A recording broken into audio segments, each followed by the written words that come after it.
कब मेरा बच्चा स्कूल जाने के लिए रेडी होता है? ये क्वेश्चन का आंसर ना पेरेंट्स ट्रस्ट में ये आप लोगों के अंदर ही छुपा हुआ है। लेकिन कई बार क्या होता है सोसाइटी की वजह से ये बिना सोचे समझे बच्चे को स्कूल में डाल देते हैं और फिर हम बहुत ज़्यादा नेगेटिव इम्पैक्ट्स डालते हैं। तो अब मैं बेसिकली आप लोगों से एक सीक्वेंस में बात करूंगा यहाँ पे कि आप अपने बच्चे की जर्नी स्कूल में डालने से पहले तक की जर्नी में आपको किस किस चीज़ों का फोकस करना है पहला। और दूसरा, जब आपने स्कूल में डाल दिया है एज अ ट्रायल बेसिस ये देखने के लिए कि बच्चा कितना सेटल है, तो उस फेज में आपको किस किस चीजों का ध्यान रखना है।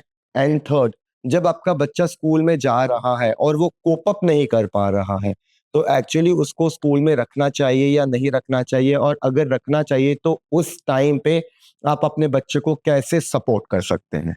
सो चलिए, पहले मैं उस बच्चे की बात करता हूं जो अभी स्कूल जाने की एज भी नहीं है, लेकिन इन दी एंड हमें उसको प्रिपेयर करना है कि वो स्कूल जाए।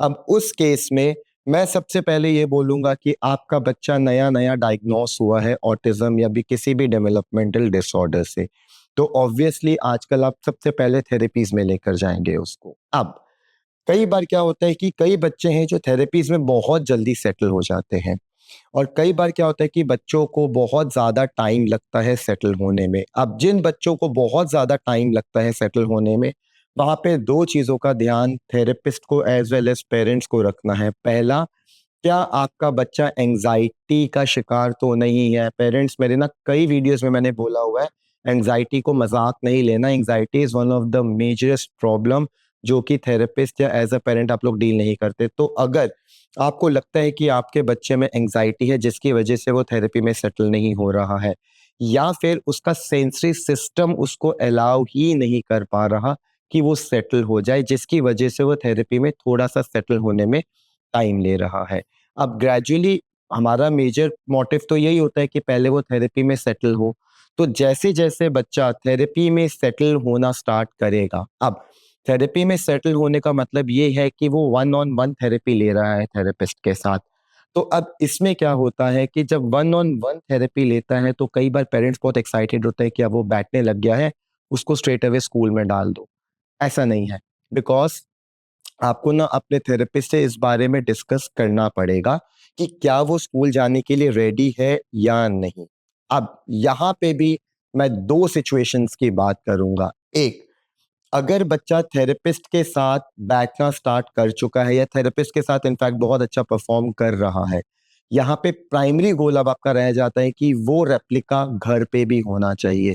कहने का मतलब है कि जैसे वो आप टेबल चेयर पे या फिर बच्चा जो है वो थेरेपिस्ट की कमांड सुनने लग गया है, वो घर पे भी एग्जीक्यूट होना चाहिए। जहां पे आपको लगे नहीं, अब ये बच्चा मेरे साथ बैठने लग गया है फर्स्ट, और अब ये मेरी इंस्ट्रक्शन फॉलोइंग करने लगा है। That is the primary thing. So आप पहला पॉइंट अगर आप नोट करना चाहते हैं तो ये नोट करिए कि पहले, क्या आपका बच्चा आपके साथ बैठता है? क्या बच्चा आपकी बातें सुन रहा है? क्या बच्चा आपकी कंट्रोल में है या नहीं? तो ये प्राइमरी थिंग है जो मैं चाहता हूं कि आप लोग देखें। सो अब इस सिचुएशन में जहां पे आपका बच्चा बहुत अच्छा थेरेपी में परफॉर्म कर रहा है, सेकंड स्टेप आता है कि आप अपने थेरेपिस्ट को बोलो कि इसको ग्रुप सेशंस में डाले। अगेन, मैं ना पूरे इंडिया में विजिट करता हूँ, हर थेरेपी सेंटर्स में ग्रुप सेशन चल रहे होते हैं, लेकिन एक प्रॉब्लम होती है कि थेरेपिस्ट ना आईक्यू लेवल के हिसाब से, इनफैक्ट आईक्यू नहीं, इश्यूज या फिर इंटेलेक्चुअल लेवल की अगर मैं बात करूँ तो उसके हिसाब से ग्रुप्स नहीं बनाते हैं। कहने का मतलब है उसी ग्रुप में एक वर्बल बच्चा भी होता है, उसी ग्रुप में एक नॉन वर्बल बच्चा भी होता है, और हम लोग ग्रुप में एक्टिविटीज करवाते हैं, जिसकी वजह से ना ना आप वर्बल बच्चे ना ना नॉन वर्बल बच्चे किसी के ग्रुप को जस्टिफाई नहीं कर पाते। तो थेरेपिस्ट, यहाँ पे आप डेफिनेटली ग्रुप सेशन करिए, मगर प्लीज उन ग्रुप्स को ऐसे डिवाइड करिए ताकि सेम सिम्टम्स वाले बच्चे एक ही ग्रुप में आए। आपके लिए इजी हो जाएगा कि सब बच्चों को इंटरैक्ट या इंटीग्रेट कैसे करें। तो इस चीज का ध्यान रखना है। कहने का मतलब है कि जो सेकंड स्टेप है मेरा वो ये है कि बच्चे के ग्रुप सेशन स्टार्ट करिए और देखिए जब वो ग्रुप में बैठ रहा है उसमें एंजाइटी तो नहीं है, वो किसी को पिंच तो नहीं कर रहा, वो किसी को हिट तो नहीं कर रहा, वो लॉस तो नहीं है, क्या वो चीजों को समझ रहा है या नहीं समझ रहा। तो ये सेकंड चीज है पेरेंट्स जो आपको ऑब्जर्व करनी है। और अगर आपको लगता है कि आपका बच्चा ग्रुप में थोड़ा बेटर परफॉर्म करने लग गया है, तो अब बात आती है हमारे थर्ड स्टेप की। अब थर्ड स्टेप में आता है अर्ली इंटरवेंशन प्रोग्राम्स। जी, मगर मैं अभी भी कंफ्यूज हूँ, बिकॉज कई जगह पे अर्ली इंटरवेंशन प्रोग्राम का मतलब कुछ और होता है और कई सेंटर्स में मतलब कुछ और होता है। हम दोनों का मतलब समझते हैं और हम दोनों का गोल्स समझते हैं। देखिए, कई सेंटर्स में अर्ली इंटरवेंशन प्रोग्राम इस लेवल पे चलते हैं जहाँ पे कि 3 घंटे या 2.5 घंटे का प्रोग्राम होता है, जहाँ पे बच्चा 45 मिनट सोटी लेता है, फिर 45 मिनट स्पेशल एजुकेशन होती है, फिर 45 मिनट आपकी स्पीच होती है, फिर 45 मिनट्स उसके साथ लैंग्वेज या कोई भी एडीएल एक्टिविटीज होती हैं, जहाँ पे जो थेरेपिस्ट होते हैं उनका कहना ये होता है कि हम बच्चे को एक स्ट्रक्चर दे रहे हैं, 2 घंटे का एक स्ट्रक्चर दे रहे हैं जहाँ पे बच्चा एक एनवायरमेंट में आए, 2 घंटा बैठे, एक एक करके क्लासेस ले, ताकि उसकी आदत पड़े एक एरिया में बैठने की, 2.5 से 3 घंटे कॉन्टिन्यूअस थेरेपी लेने की, ताकि हम स्कूल में प्रिपेयर करें। ये एक अर्ली इंटरवेंशन का स्ट्रक्चर है, जो कई सेंटर्स में चलता है। और कई सेंटर्स में एक्चुअली वो ना एक small type of play group बनाते हैं, जैसे प्ले स्कूल्स में होता है, जहाँ पे कि 4-5 बच्चों को लिया जाता है और उनको ना एक ऑरा क्रिएट किया जाता है, जहाँ पे जैसे एक प्ले स्कूल की तरह होता है, जहाँ पे सब बच्चों को सर्कल टाइम में बिठाया जाता है। एक टीचर होता है जो इमिटेट करता है और बाकी सारे जो टीचर्स होते हैं वो एज अ इनिशिएटर होते हैं, कि अगर कोई बच्चा नहीं कर रहा तो उसको हेल्प करते हैं कि ताकि वो इनिशिएट करे। तो ये एक थोड़ा सा प्री स्कूल टाइप का स्ट्रक्चर होता है। तो ये 2 स्ट्रक्चर्स है बेसिकली अर्ली इंटरवेंशन प्रोग्राम के, जो मैंने देखे हैं कि यूजुअली चल रहे होते हैं। अब सवाल ये उठता है कि कौन-सा स्ट्रक्चर मेरे बच्चे के लिए बेटर है? ये बहुत मुश्किल है, बिकॉज़ हम जानते हैं कि जो एएसडी कैटेगरी के बच्चे होते हैं, वो स्पेक्ट्रम इतना बड़ा है कि कई बार हमें लगता है कि बच्चे को वन ऑन वन की नीड बहुत ज़्यादा है, और कई बार हमें लगता है कि कई बच्चे हैं जो कि प्ले ग्रुप में धीरे-धीरे अडैप्ट कर रहे हैं। तो पेरेंट्स, ये डिसीजन आपको और आपके थेरेपिस्ट को लेना है कि कौन सा अर्ली इंटरवेंशन प्रोग्राम आपके बच्चे के लिए ज़्यादा अच्छा है। यहाँ पे मैं आप लोगों से रिक्वेस्ट करूँगा, आप ज़्यादा इमोशनल ना हो यहाँ पे, कि नहीं, अच्छा ये प्ले स्कूल वाले सेटअप में नहीं जाएगा तो ये स्कूल कैसे जाएगा? आपको ये देखना है कि क्या आपका बच्चा रेडी है या नहीं। सो अब जब आपका बच्चा सेकंड स्टेप जो कि अर्ली इंटरवेंशन है वहाँ पे सेटल हो गया है, और अगर आपको लगता है कि बच्चा ग्रुप सेशंस में थोड़ा बेटर कर रहा है, और अगर आपको लगता है कि बच्चे की सेंसरी ओवरलोड नहीं हो रहा है, एंड जो वो अर्ली इंटरवेंशन प्रोग्राम है वहाँ पे बहुत अच्छा कर रहा है, तो आप ट्रायल बेसिस में आप उसको प्ले स्कूल में डाल सकते हैं। लेकिन यहाँ पे पेरेंट्स, बहुत इंपॉर्टेंट चीज़ मैं आप लोगों को बताना चाहता हूँ, कि जब आप प्ले स्कूल में बच्चे को डालें, ऑब्वियसली स्कूलिंग 3 घंटे या मिनिमम 4 घंटे की तो होती ही है। आप सडनली अपने बच्चे को पहले दिन या पहले वीक या पहले मंथ 4-4 घंटे के लिए मत छोड़ के आइए। आप हमेशा स्टार्ट करो हाफ एन आवर से, या हो सकता है इनफैक्ट कभी-कभी तो मैं कहता हूँ कि 5 मिनट या 10 मिनट से भी आप स्टार्ट कर सकते हैं, जहाँ पे अगर बच्चे में एंग्ज़ायटी बहुत ज़्यादा है। तो कहने का मतलब है कि शॉर्ट स्पैन से स्टार्ट करेंगे आप, जल्दबाज़ी हम बिल्कुल नहीं करेंगे, और आप बच्चे को टाइम दीजिए ताकि उस एनवायरनमेंट में वो सेटल हो, और एक टाइम आए कि वो आपके बिना उस जो आपका प्ले स्कूल है उसमें वो प्रॉपर्ली अडैप्ट हो जाए। अब यहाँ पे भी पेरेंट्स से बहुत मेजर प्रॉब्लम्स आती हैं। प्रैक्टिकल बात करूँगा मैं यहाँ पे। कई बार पेरेंट्स आते हैं, कहते हैं सर द मोमेंट मैंने इसको प्ले स्कूल में डाला तो मेरा बच्चा अब लॉस्ट होने लगा है। उसकी स्टिमिंग बढ़ गई है, उसकी एंग्ज़ायटी बढ़ गई है। अब ये हो क्यों रहा है? हम क्योंकि एक्साइटेड हो गए हैं, हमने जल्दी से उसको प्ले स्कूल में डाल दिया है। अब उसका नेगेटिव इम्पैक्ट हमें ये दिखता है कि जो बच्चा घर पे था, जहाँ पे मदर या फादर कोई एक जो पेरेंट है, वो बच्चे पे 24 घंटे कुछ ना कुछ करता रहता था, लगा रहता था, उस बच्चे को बिल्कुल टाइम नहीं होता था, थेरेपीज़ में आना-जाना लगा रहता था, तो एक स्ट्रक्चर चल रहा था उसका। तो उसको बिल्कुल टाइम नहीं लगता था कि वो स्टेम कर पाए। मगर स्कूल एनवायरनमेंट में ऐसा बिल्कुल नहीं होता, वहाँ पे ब्रेक्स भी मिलते हैं, वहाँ पे अगर 10 बच्चे हैं तो टीचर वन ऑन वन में आपके बच्चे को स्पेशली देखेगा नहीं, और अगर आपके बच्चों को समझ नहीं आ रहा कि स्कूल एनवायरनमेंट में एक्चुअली हो क्या रहा है, वो पूरी पूरी तरीके से एब्ज़ॉर्ब नहीं कर पा रहा, तो वो लॉस्ट रहने लगेगा।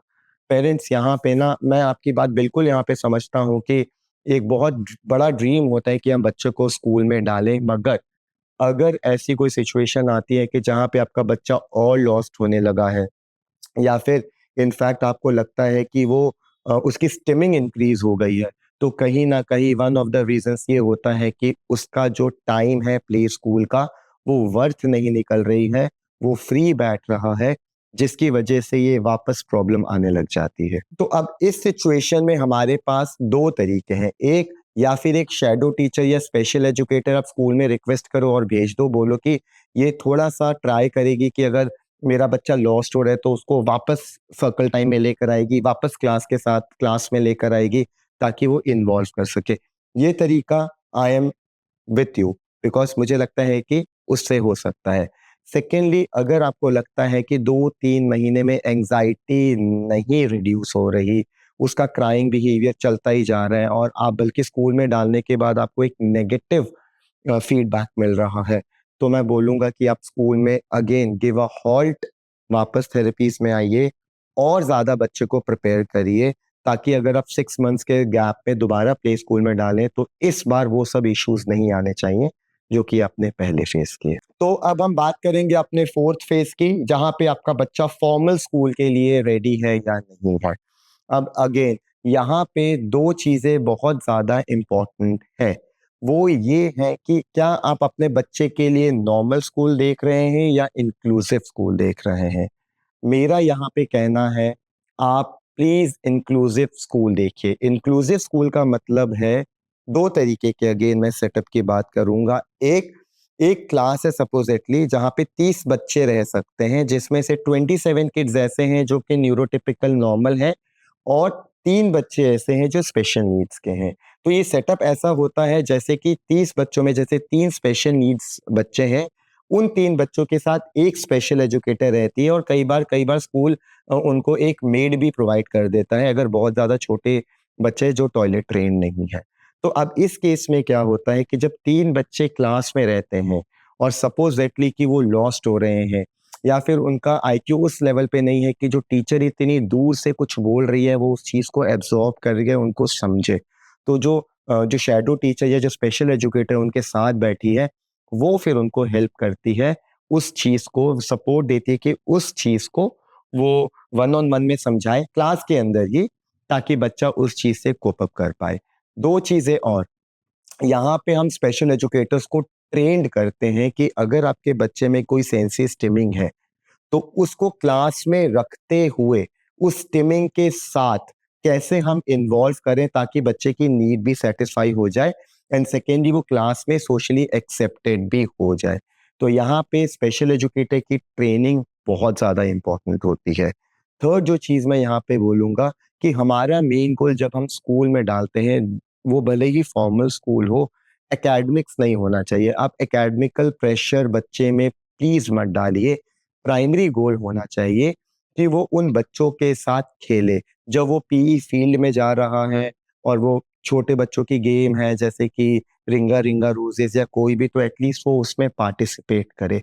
उस बड़े एनवायरनमेंट में जो चीजें हम सेंटर्स में या प्ले स्कूल में छोटे छोटे एनवायरनमेंट में बच्चे को सिखा रहे थे, अब वही चीज एक बड़े एनवायरनमेंट में हम सिखाए, जहाँ पे बड़ा सा ग्राउंड है, बहुत ज्यादा क्लासेस है, बहुत ज्यादा क्योस है, उसमें वो बच्चा इन सब चीजें, इन सब डिफिकल्टी के बिना भी वो चीजों को कर पाए और अडेप्ट कर पाए। सो पेरेंट्स स्कूल जाने से पहले ये सारे स्टेप्स फॉलो करना बहुत जरूरी है। अगेन जैसे मैंने आपको बोला है, एएसडी कैटेगरी बहुत बड़ी होती है।